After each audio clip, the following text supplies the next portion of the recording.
Bonjour à tous, ce matin nous avions commencé à redémarrer le cours en évoquant une nouvelle vision de l'homme et de Dieu, plus précisément la nouvelle vision de Dieu. Nous avons vu comment le XIVe et le XVe siècle étaient des périodes de grandes inquiétudes qui ont donné lieu à une rupture avec l'apparition de religions protestantes, d'églises protestantes, église luthérienne d'abord, église calviniste, mais aussi l'église anglicane, qui est un cas un peu particulier.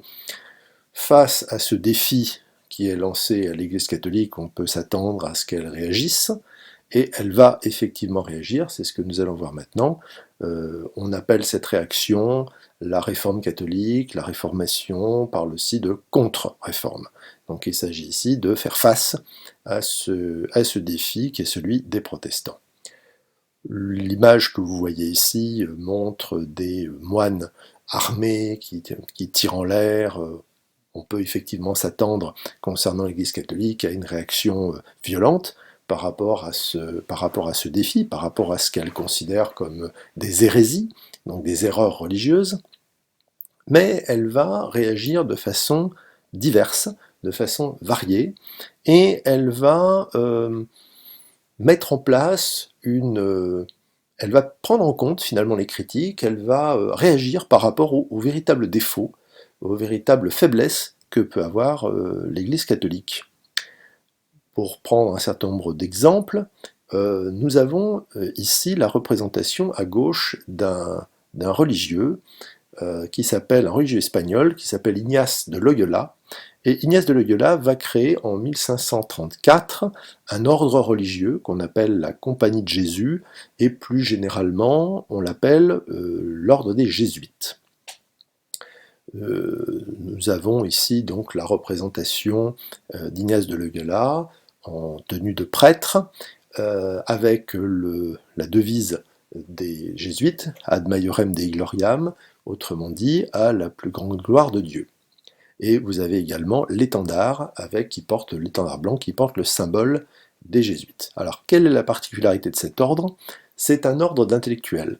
C'est un ordre composé de membres qui ont reçu une formation extrêmement soignée, qui ont des connaissances religieuses approfondies, et ça les rend capables de débattre avec les pasteurs protestants qui souvent sont des hommes qui ont une culture biblique extrêmement importante, qui connaissent pratiquement la Bible par cœur. Donc on fonde un ordre qui est capable de débattre, idées en main, Bible en main, avec les protestants. Et cet ordre va jouer plusieurs rôles. C'est un ordre, par exemple, qui est spécialisé dans la confession. C'est un ordre qui est également un ordre enseignant. Vous avez l'ouverture de collèges de jésuites qui sont très appréciés pour former notamment les élites bourgeoises. Je vous signale que le lycée Blaringhem, l'ancêtre du lycée Blaringhem, c'est un collège de jésuites. Les bâtiments les plus anciens, qui sont aujourd'hui les logements de fonction, les bâtiments les plus anciens viennent de cette époque où l'établissement était un collège de jésuites.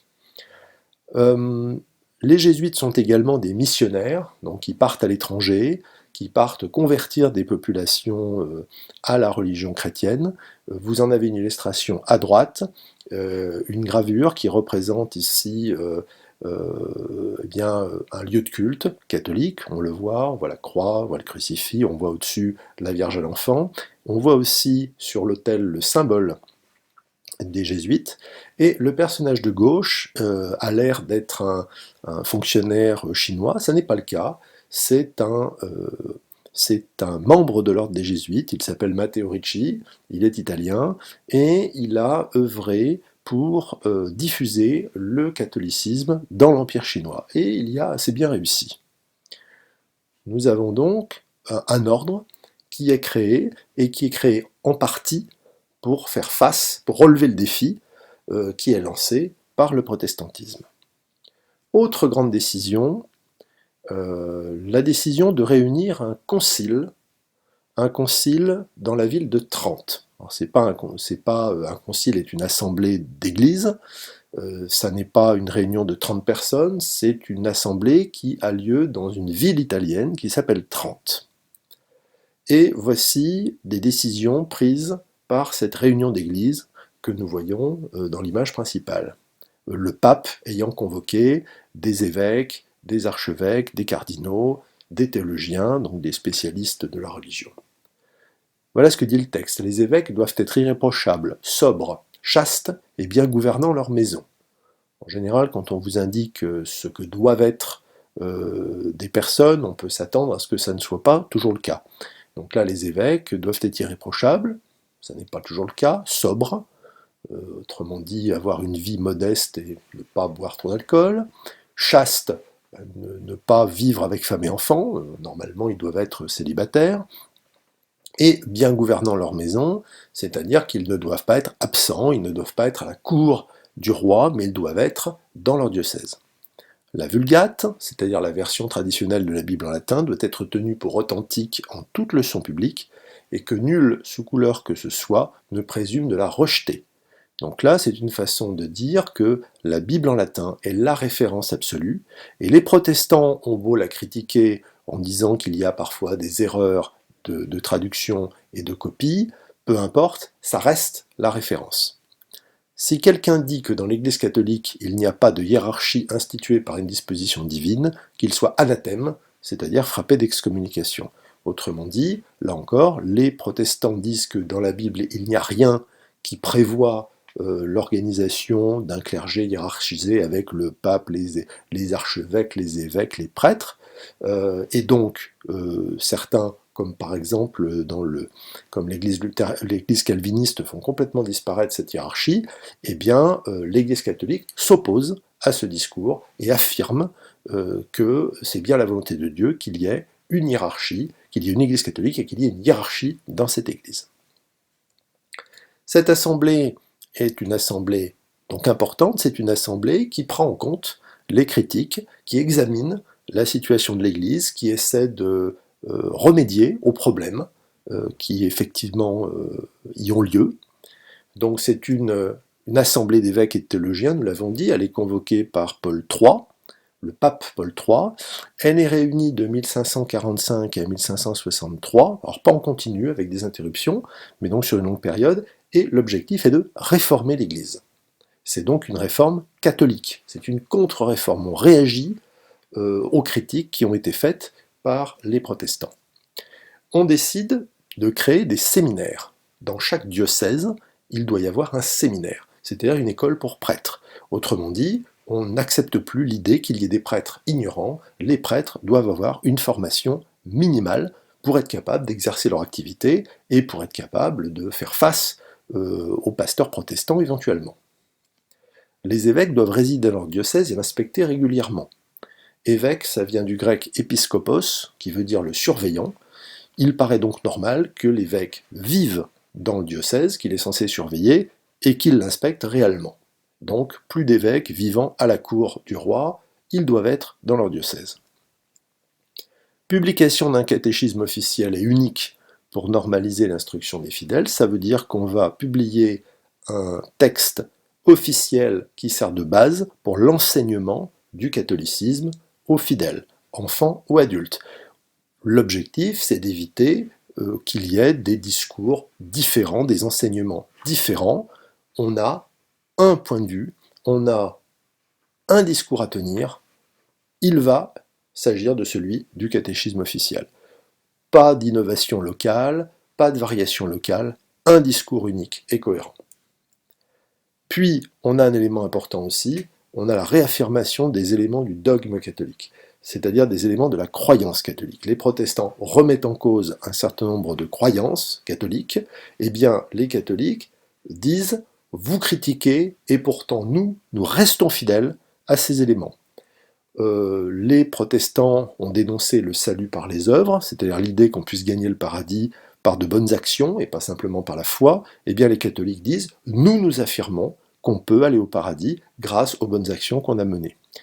La vénération de la Vierge et des saints, ainsi que des reliques, tout ça, les protestants le considèrent comme du polythéisme, et donc quelque chose qui n'est pas chrétien. Eh bien, les catholiques disent « si, ça garde une valeur importante, et nous le conservons ». lorsque vous avez un discours nouveau, lorsque vous avez un produit à promouvoir, vous allez évidemment faire appel à la publicité. Eh bien, c'est ce que va faire l'Église catholique. L'Église va utiliser la forme de publicité qui existe à l'époque, c'est l'art. Et l'art qui apparaît, l'art qui est fait pour défendre la croyance catholique, l'art qui est fait pour attirer les fidèles, c'est ce qu'on appelle l'art baroque. Alors, l'art baroque, c'est un art qui apparaît aussi bien en architecture qu'en peinture, qu'en sculpture, qu'en musique. L'objectif de l'art baroque est simple, il s'agit d'impressionner les fidèles. Il s'agit, bon ça n'est pas à mettre dans une copie dit comme ça, mais il s'agit d'en mettre plein la vue aux fidèles. Il faut qu'ils soient émerveillés, il faut qu'ils soient impressionnés. Et pour ça, les catholiques vont faire l'inverse de ce qu'ont fait les protestants. Les protestants font des temples très dépouillés, très simples, eh bien les catholiques vont faire des églises spectaculaires, très décorées, dorées, peintes, bref, quelque chose qui est fait, encore une fois, pour attirer les fidèles, par l'esprit, mais aussi par les sens, par la vue, par l'ouïe. Il faut les impressionner, il faut les séduire. Alors voici quelques exemples de cet art baroque. Vous avez à droite un autel, un décor d'autel. Il est extrêmement riche, on voit qu'on a utilisé des pierres de couleurs différentes, on a des colonnes typiques, ce sont des colonnes torsadées qui sont très caractéristiques, les 4 colonnes sont très très caractéristiques du gothique, et à gauche vous avez une représentation d'une révélation qu'a eu une sainte, Sainte Thérèse d'Avila, et donc on a la représentation d'un ange qui frappe Sainte Thérèse avec une espèce de flèche dorée qui représente l'amour de Dieu, la révélation divine. Et les personnages sont représentés avec un luxe de détails, les vêtements, le plissé des vêtements, tout ça est extrêmement détaillé, c'est pas sobre du tout, et les expressions des visages sont très accentuées. On a un ange qui sourit, et on a une sainte qui est en extase, parce qu'elle a tout d'un coup reçu une révélation extraordinaire. On va trouver aussi dans les églises baroques des peintures en trompe-l'œil. Donc ce sont des peintures qui sont faites pour donner l'impression de la profondeur. On les utilise notamment pour les plafonds. Ici vous avez la voûte de l'église Saint-Ignace de Rome, donc église jésuite, église notamment qui met à l'honneur le fondateur de l'ordre des jésuites, Ignace de Loyola. Et là, on représente l'entrée de Saint-Ignace au paradis, et quand vous regardez la peinture, vous avez l'impression que le bâtiment, en fait, est ouvert sur le ciel, qu'il n'a pas de toit, qu'il est ouvert directement sur le ciel. Nous avons également des quantités de personnages, d'anges, de saints, qui flottent dans l'espace, qui sont dans les nuages, et le spectateur est en quelque sorte aspiré vers le ciel.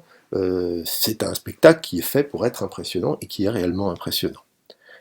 On peut aussi impressionner le spectateur, pas simplement par le trompe-l'œil, mais aussi en associant la peinture en trompe-l'œil et en couleurs vives et en multiples détails, avec un décor extrêmement luxueux, extrêmement doré à la feuille, comme c'est le cas ici, encore une fois dans une église de Rome.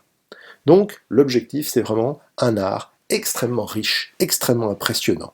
On fait le contraire de ce que font les protestants. Dans l'architecture, on observe la même chose. Vous avez ici la basilique Saint-Pierre à Rome, qui est la plus grande église du monde chrétien.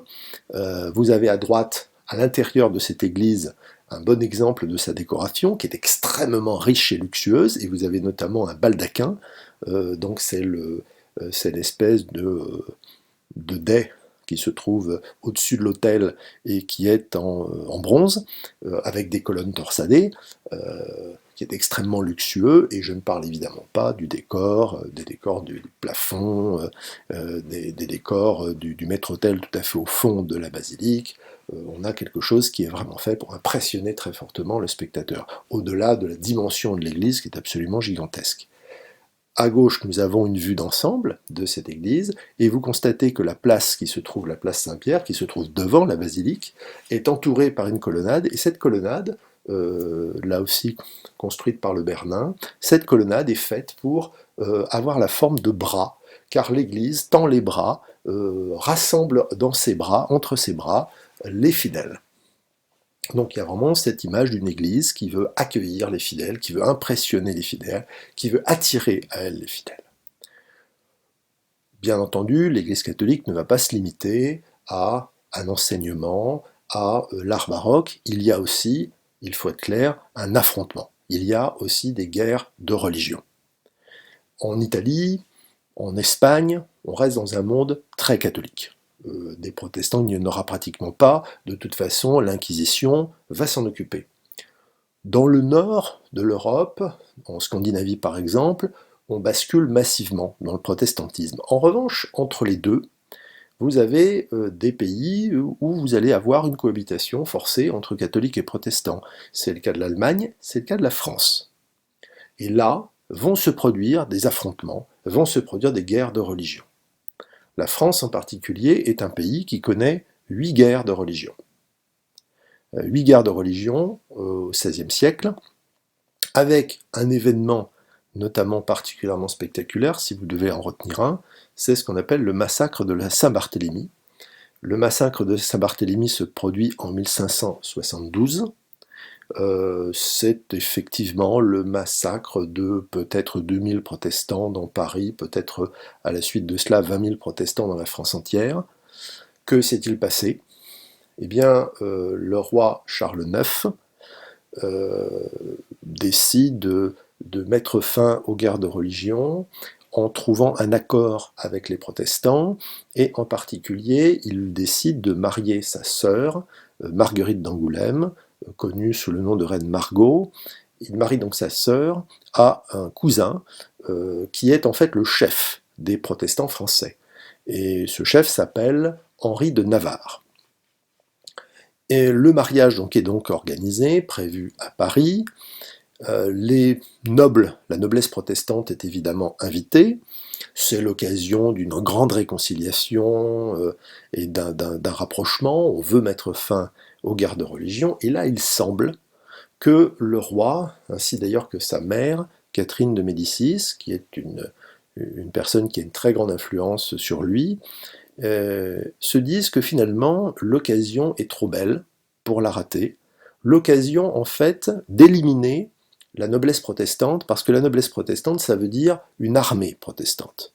Si on élimine la noblesse protestante, on élimine le danger de guerre de religion, la présence d'une armée de protestants, et donc on met fin au conflit. Il semble donc qu'ait été ordonné, au niveau du palais, un massacre de peut-être 200-300 protestants pour décapiter le parti protestant, décapiter cette armée protestante. Le problème, c'est que quand les Parisiens, qui sont catholiques, se sont aperçus qu'on tuait les protestants, mais ils ont décidé de faire pareil, et ça a donné lieu donc à un massacre de peut-être 2000 personnes dans la ville, et l'information s'est diffusée petit à petit qu'on tuait les protestants à Paris, et c'est un massacre qui s'est répandu dans le reste de la France. Au départ, il s'agissait d'un mariage qui devait être un mariage de réconciliation. Ça a dégénéré sérieusement en massacre des protestants, et ça a évidemment relancé la violence entre catholiques et protestants. Cependant, il est intéressant de savoir que Charles IX n'a pas eu de fils, n'a pas pu avoir de successeur qui soit un descendant direct. C'est donc son frère Henri III qui va lui succéder. Henri III n'a pas d'enfant, et par conséquent, le trône va passer à leur parent le plus proche. Il se trouve que ce parent le plus proche est un cousin qui va monter sur le trône sous le nom d'Henri IV. Or, ce roi Henri IV n'est autre que le fameux Henri de Navarre, chef du parti protestant, qui